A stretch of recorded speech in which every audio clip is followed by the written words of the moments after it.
Good afternoon, my friends, you're on ATSA channel. Today we are going to explore Redmi. You will learn how to make Google Photos default on Redmi.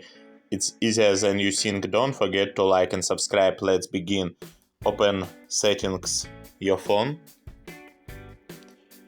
Then find Apps and open it. 3 dots, Other Settings. Good. Default apps, select it. Gallery, select Photos. Good.